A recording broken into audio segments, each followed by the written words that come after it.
Hey, what's up, guys? We're about to go play a 1-2 no limit hold'em game, and hopefully we have some luck. We ran good last time, ended up with a profit. Hopefully this time will be the same. Wish me luck, keep your fingers crossed, and let's get into some poker hands, okay?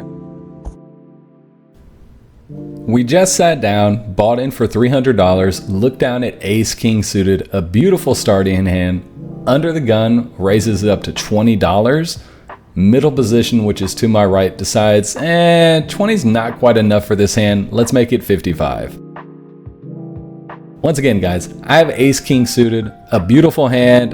The person to my right is a very tight player, so I think about re-raising, then decide to go against it, and I just call. Folds around to under the gun. He decides to call too, and we're going to a flop. The flop comes a beautiful ace of clubs, queen of diamonds, deuce of diamonds. So we have top pair, top kicker with the nut flush draw. Under the gun bets 125. I take a second, look at how much I have in my stack, think about the bet, think about the pot, and decide I only have one move here, and that's to go all in. Before I even have my chips out, under the gun folds in middle position snap calls with top set. What? I'm out, man. Not an ideal situation for sure, but we still have the front door flush we could hit, plus we have runner straights. Turns the jack of hearts, it brings in one of those runner outs. Hopefully we can hit a 10, or hopefully we can hit a diamond on the river. Come on, dealer, one freaking time. And nope, it's a 7 of hearts. We brick the entire world, lose our first buy-in. Hopefully this is not a way the entire session is going to go. Alright, we gotta shake off that last hand because we have a lot of poker to play. And what better way to get out of the trap than to straddle 5 on the button. So that's what we do. We look down at the 6, 7 of hearts, good playable hand, under the gun calls a 5, and under the gun +1 raises to 25. It folds around to us. Look, I just told you, we gotta get out of the trap. We're not folding for 25 here when we have position. So we make the call, under the gun calls, and hopefully we see a favorable flop so we can start climbing out of this hole we have dug ourselves into. The player on seat 10 is an action player. I've played with him many times in the past, really good guy, but he does like to drive the action. So you will be seeing a lot of hands with him in the future. The flop comes, it's 8, 5, 9. So we flop a straight. Feeling really good to flop straight here, I'm not gonna lie to you, after the last hand of just getting insanely coolered. Under the gun checks, under the gun +1 bets 30. There are 2 diamonds, so there's potential flush draws out there. I think about raising, and I honestly think raising's a very good decision in this point, but I try and get tricky and I just call. That does bring in under the gun to call as well. So I'm hoping for a clean run out, and if we get a clean turn, I can probably blast off. So when the queen of hearts comes on the turn, it's not exactly the cleanest turn because jack 10 does get there, but diamonds brick out, and when under the gun and under the gun +1 both check, I feel like I have the best hand here, and I decide to go all in for my reigning $214.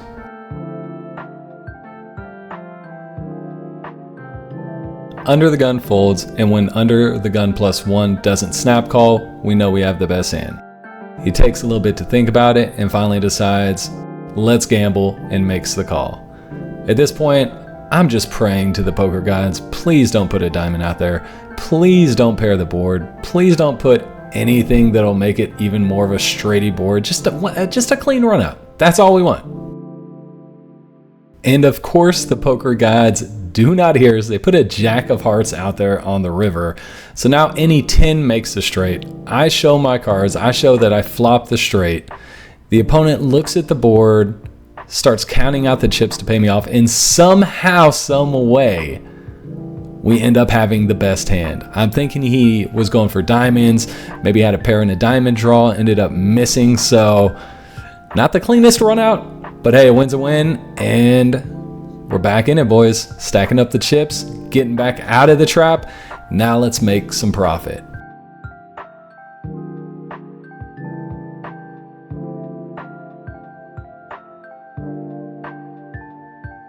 This next hand is going to be a pot limit Omaha hand. That's where you're dealt 4 cards and you have to use 2 of them with 3 cards on the board to make the best 5 card hand. I straddle for $5 on the button. Under the gun decides to call, and this is where we have a little bit of a dilemma, or something happens. So one of the players wanted to raise and he raised, but then the dealer took his cards and accidentally mucked him. Unfortunately, they hit the muck pile, they couldn't be recovered, they gave the player his bet back, and then action gets over to the hijack. He decides he wants to play for $5, so he calls, and with this horrible hand, deuce, 8, 4 with only a deuce 4 suited, I'm gonna check. I'm hating that I even put $5 on the button, but this hand's in the vlog for a reason. The flop comes deuce of clubs, 5 of diamonds, king of diamonds.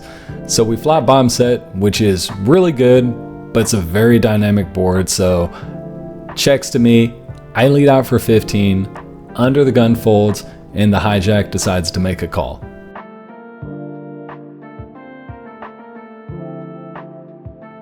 The turn's the 3 of spades. Honestly, I'm not too worried about this card. I really just wasn't wanting to see a diamond come off. It does bring in some straights, but once again, I don't think that it's too much cause for alarm here. So I'm taken a little back when the hijack decides to lead out for pot, $50, and of course I snap call because I've got a set, and he has about $65-ish behind. The river's a 3 of hearts, giving us a boat. When the hijack checks, I feel like I have the best hand 90% of the time, so I decide to put them all in. He looks back at his cards, hems and haws for a little bit, but in the end decides to make the call. He announces he has a straight. I show him that I have deuces full.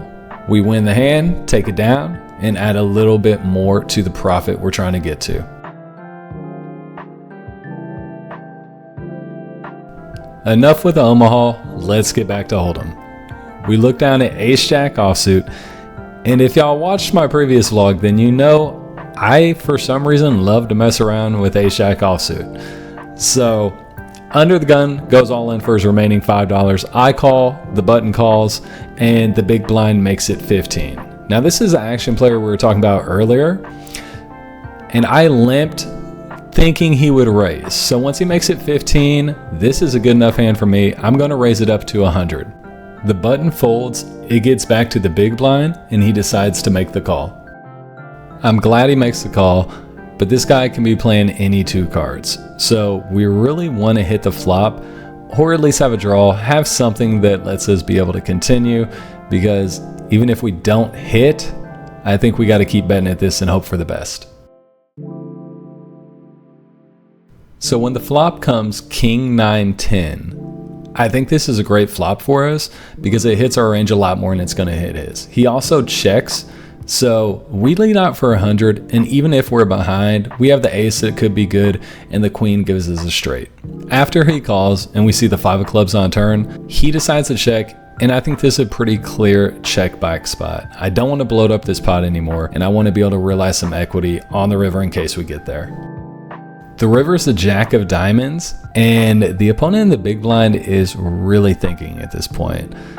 We've made a pair, so I'm happy about that, but that board is disgusting for our hand. So honestly, I'm just hoping he checks so I can snap check back, because I do not want to see him bet in this spot at all.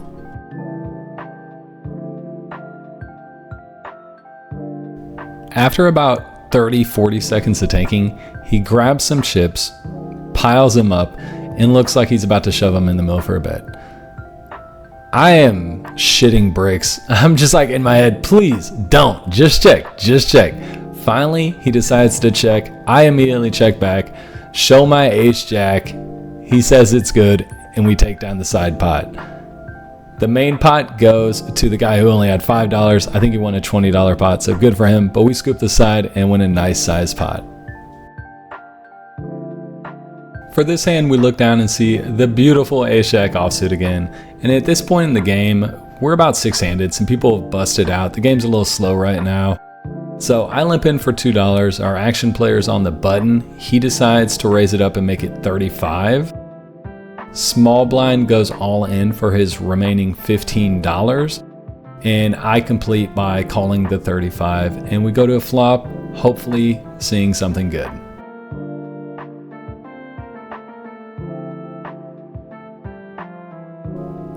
The flop comes out ace deuce 5, so we flop top pair with a pretty decent kicker. The small blind leads out for 30, and I think this is a standard call. I think raising here is overplaying our hand, so that's exactly what I do. I make the call, and we go the turn, which is an 8 of spades.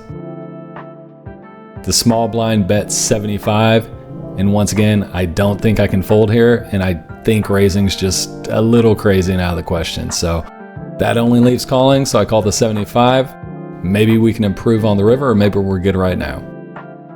But when the river comes, the bink jack of spades, that gives us top 2 pair. So when the small blind leads out for 125, we only have one option.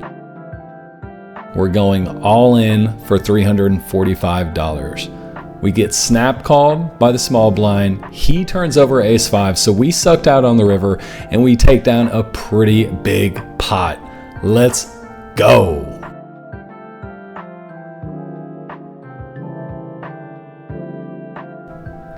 For this next hand, we look down and see the 9-10 of hearts.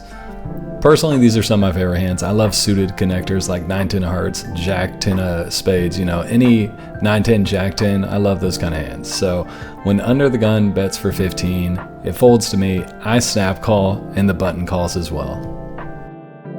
Under the gun player is a player that we've been battling with all night. Now, we've gotten lucky and gotten the best of him on several hands, but in between those hands, he's actually been beating up the rest of the table. The flop comes out 7 of clubs, 8 of hearts, 3 of spades. Under the gun leads out for $30. I flopped up and ended. That's good enough for me. I call for 30. The button thinks about it for a second, returns his cards to a dealer so we can proceed with the hand, and hopefully we have a good turn. Which is exactly what we have when we see the ace of hearts peel off. Now, that doesn't improve our hand, but when under the gun checks to us and we have open-ended with a flush draw, we're definitely want to get a few more chips into this pot. So I think about it for a second and decide 55 is a good enough bet for this turn. Under the gun calls, and at this point we're really hoping to improve on the river, which is the bink jack of spades. That's right, we hit one of our draws, and after under the gun checks, we decide to lead out for $115. Unfortunately, he insta-folds, so he must not have had anything too strong, but a win's a win. Let's go on to the final hand of the night. Alright guys, so this is the final hand. Under the gun decides to make it 25 in the dark without even looking at his cards. So I look down and see king queen offsuit, and this hand's going to be well above his blind raising range, so I decide to bump it up to 120. Now, the last thing I expected to have happen was that the button was going to decide to call the 120. So not exactly what we're looking for, but button obviously has a decent hand because he calls the 120, and under the gun obviously is not folding. That's our action player. He wants to see a flop, so he throws in the 120 as well. The flop's looking pretty good with king of clubs, deuce of clubs, and 8 of hearts. So we have top pair with a queen kicker. Under the gun decides to check, and I decide, let's bet $150. The button snap goes all in for his remaining 60, and under gun decides he wants to fold. When he snap calls, I think we're up against ace king. We're probably pipped here. We're probably in bad shape, but it is what it is. It's $60. He flips over his cards and shows ace queen of clubs. So I'm happy we're ahead, but we're fading the world.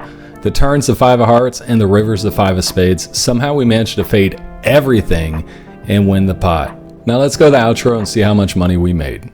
Okay guys, so we ended up playing from 7 until around 10:30, so about 3.5 hours of play, and we made $750. So a little over $200 an hour, not a bad run. Ran really good in some spots, got 2 pair over 2 pair. Ended up hitting some of our draws and faded other people hitting theirs. So if you want some tips on how to win on poker, that's it. Hit your draws and hope they don't. But anyways, I appreciate you guys. And if you like drop a like, hit subscribe. It actually helps out the videos a ton. And I'll see you on the next one.